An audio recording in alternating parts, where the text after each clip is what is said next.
بسم اللہ الرحمن الرحیم۔ معزز سامعین کرام، آپ جانتے ہی ہیں کہ سیرت النبی صلی اللہ علیہ وسلم کے واقعات آپ حضرات کے سامنے ذکر کرتا رہتا ہوں۔ انہی میں سے ایک اور واقعہ آج آپ حضرات کے سامنے ذکر کروں گا۔ وہ واقعہ ہے زمزم کا جو کنواں تھا اس کی کھدائی کا،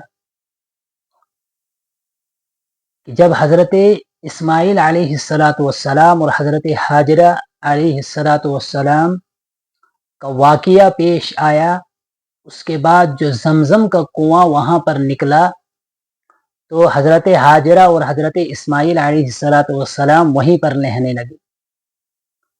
بعد میں چل کر قبیلہ بنو جرہم، جن کا اصلی وطن یمن تھا، اللہ رب العزت کی مشیت کے مطابق یمن میں قحط سالی ہوئی، جس کی وجہ سے یہ قبیلہ وہاں سے ہجرت کر کے معاش کی تلاش میں نکل پڑا۔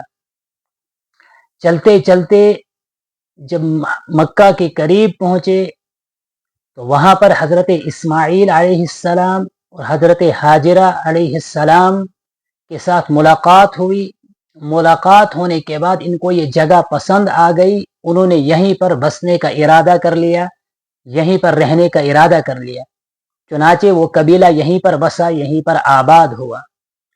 بعد میں چل کر حضرت اسماعیل علیہ السلام جب بڑے ہوئے تو ان کی شادی بھی اسی قبیلے میں ہوئی، اور جب حضرت اسماعیل علیہ السلام کو نبی بنا کر مبعوث کیا تو قوم عمالقہ اور بنو جرہم اور اہل یمن کی طرف ان کو مبعوث کیا۔ یہ سب واقعہ پیش آنے کے بعد زمانہ چلتا رہا۔ بیت اللہ کے جو متولی تھے وہ حضرت اسماعیل علیہ السلام تھے، ان کے بعد ان کی اولاد، حضرت اسماعیل کی وفات جب ہوئی، وفات ہونے کے بعد 130 سال کی عمر میں وفات پانے کے بعد ان کے بیٹے قیدار اس بیت اللہ کے متولی بن گئے، اور سلسلہ چلتا رہا، یعنی اولاد اسماعیل یکے بعد دیگرے بیت اللہ کے متولی بنتے رہے۔ لیکن بعد میں چل کر بنو اسماعیل اور بنو جرہم میں منازعات اور مخالفت اور مخاصمت شروع ہو گئی، جس کی وجہ سے بنو جرہم نے اولاد اسماعیل پر حملہ کر کے ان کو مغلوب کر دیا، خود غالب آ گئے اور بیت اللہ کے متولی بن گئے۔ جب متولی بنے تو ان کے جو حکما تھے، ان کے جو بادشاہ لوگ تھے، وہ عوام پر ظلم و ستم کرنے لگے، ان کو ستانے لگے، جس کی وجہ سے اولاد آدم کو مکہ چھوڑ کر اطراف میں بسنا پڑا۔ انہوں نے مکہ کو چھوڑ دیا اور دور دور علاقوں میں جا بسے۔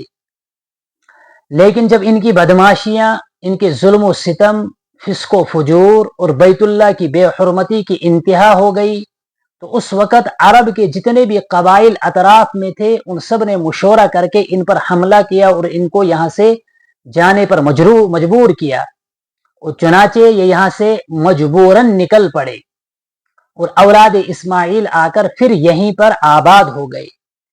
لیکن بنو جرہم جو تھا قبیلہ، نکلتے وقت انہوں نے بیت اللہ کا جتنا بھی ساز و سامان تھا اس سب کو زمزم کے کنویں میں ڈال دیا، اور اس کو اوپر سے مٹی ڈالی اور اس طریقے سے اس کو بند کر دیا کہ وہاں پر بالکل کوئی پتہ نہیں چلتا تھا کہ یہاں پر کبھی کوئی کنواں رہا ہے۔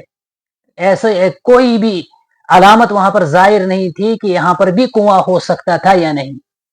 اولاد اسماعیل کو اس کی طرف کوئی توجہ نہیں ہوئی، انہوں نے اس کی طرف توجہ نہیں کی، چنانچہ زمانہ گزرتا گیا۔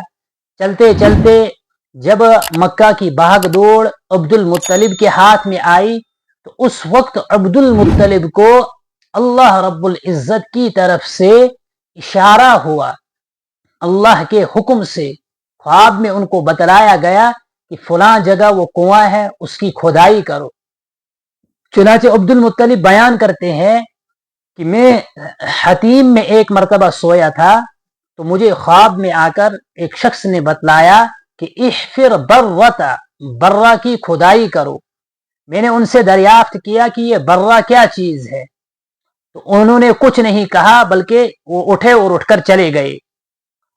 پھر دوسری مرتبہ آئے اور دوسری مرتبہ بھی میں حتیم میں سویا تھا، پھر وہی خواب آیا اور خواب میں انہوں نے کہا احفر مضمونتا۔ میں نے ان سے دریافت کیا ومل مضنونہ، یہ مضنونہ کیا ہے؟ انہوں نے کچھ نہیں کہا اور چل کر واپس چلے دیے۔ تیسری مرتبہ جب شخص آیا تو تیسری مرتبہ بھی وہیں پر سوئے تھے، وہیں پر ان کو خواب آیا، تو خواب میں ان کو حکم ہوا کہ احفر طیبہ، کہ طیبہ کو کھودو۔ انہوں نے کہا وہ کیا ہے؟ تو وہ پھر چلے گئے۔ چوتھی مرتبہ یہیں پر حتیم میں آرام فرما رہے تھے، پھر سے ان کو خواب آیا اور اس خواب میں ان کو کہا کہ احفر زمزم، زمزم کی کھدائی کرو۔ انہوں نے سوال کیا ومت زمزم، زمزم کیا چیز ہے؟ تو جو خواب میں فرشتہ آیا تھا اس نے جواب دیا کہ زمزم لا تنزف ابدا ولا تذم تسقل حجج العظام، کہ زمزم کا کنواں وہ ہے کہ جس کا پانی کبھی نہیں سڑتا اور اتنی وافر مقدار میں ہے کہ کثیر تعداد میں اس سے لوگ پیتے رہیں گے، وہ ایسا کنواں ہے۔ چنانچہ 4 دن عبد المطلب خواب دیکھنے کے بعد اب ان کو یقین ہو گیا کہ اللہ رب العزت کی طرف سے حکم ہوا ہے، چنانچہ انہوں نے پختہ ارادہ کر لیا کہ اس جگہ کو میں کھودوں گا، اور ان کو خواب میں علامات اور نشانات بتلائے گئے کہ کہاں پر ہے، کس طریقے سے ہے، پورا ان کو سمجھایا گیا کہ وہاں پر ہے، اس طریقے سے ہے، پورا نشان زدہ اس کو کیا گیا۔ جب نشان زدہ کرنے کے بعد یہ انہوں نے پختہ ارادہ کیا اور لوگوں سے انہوں نے کہا کہ اس طریقے سے میں کر رہا ہوں۔ لوگوں نے اگرچہ انکار کیا، روکنے کی کوشش کی، لیکن انہوں نے ایک نہیں مانی۔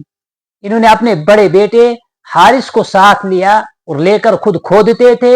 جو ان کا بیٹا حارث تھا وہ مٹی باہر پھینکتا رہتا تھا۔ لگاتار 3 دن کی محنت اور کاوشوں کے بعد تیسرے دن کھودتے کھودتے ان کا جو فاوڑا تھا وہ کنویں کی مینڈ پر پڑا۔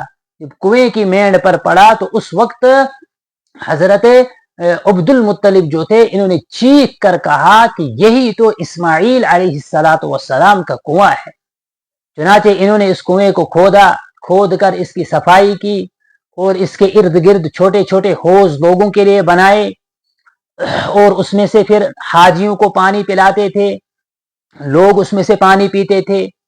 لیکن کچھ حاسد قسم کے لوگ، کچھ چاپلوس قسم کے لوگ، انہوں نے یہ شرارت شروع کر دی کہ عبد المطلب دن میں اس کے ارد گرد چھوٹے چھوٹے حوض بنائے تھے ان کو درست کرتے تھے، لیکن یہ رات میں آ کر ان میں خرابی کرتے تھے، اس میں گند وغیرہ ڈالتے تھے، جس کی وجہ سے عبد المطلب بہت پریشان ہوئے۔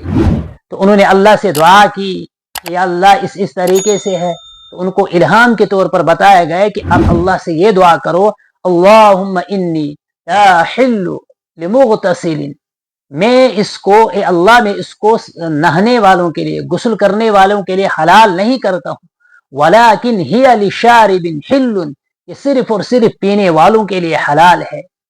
جب یہ دعا کی، اس دعا کے بعد اگر کوئی شخص اس میں خرابی کے ارادے سے جاتا، اس کو فاسد کرنے کے ارادے سے جاتا، تو اس کو ضرور کوئی نہ کوئی بیماری لاحق ہو جاتی۔ جب روز یہ واقعات پیش آنے لگے کہ جو بھی اس کو خراب کرنے جاتا تو اس کو کوئی نہ کوئی پریشانی لاحق ہو جاتی، کوئی نہ کوئی بیماری لاحق ہو جاتی، تو ان تمام احوال کو دیکھنے کے بعد جو حاسدین قسم کے لوگ تھے انہوں نے اس کو چھوڑ دیا اور اس سے باز آ گئے۔ اس طریقے سے اس کنویں کی جو زمزم کا کنواں تھا، جو آج تک چلے آ رہا ہے، جس سے پوری کائنات سیراب ہوتی ہے، پوری کائنات لے کر اپنے گھروں آتی ہے، ادھر بھی پیتی ہے، وہ کنواں حضرت عبد المطلب نے کھودا، اور وہ بھی اللہ رب العزت کے حکم سے، خواب میں جو ان کو حکم دیا گیا تھا اس کی وجہ سے انہوں نے اس کنویں کو کھودا۔ اس واقعے کی مکمل تفصیل طبقات ابن سعد اور خصائص کبریٰ، اسی طریقے سے زرقانی، اسی طریقے سے البدایہ والنہایہ لابن کثیر، ان کتابوں میں اس واقعات کی مکمل تفصیل ہے۔ اگر کوئی شخص پڑھنا چاہتا ہے تو ان کتابوں کی طرف اس کو رجوع کرنا چاہیے۔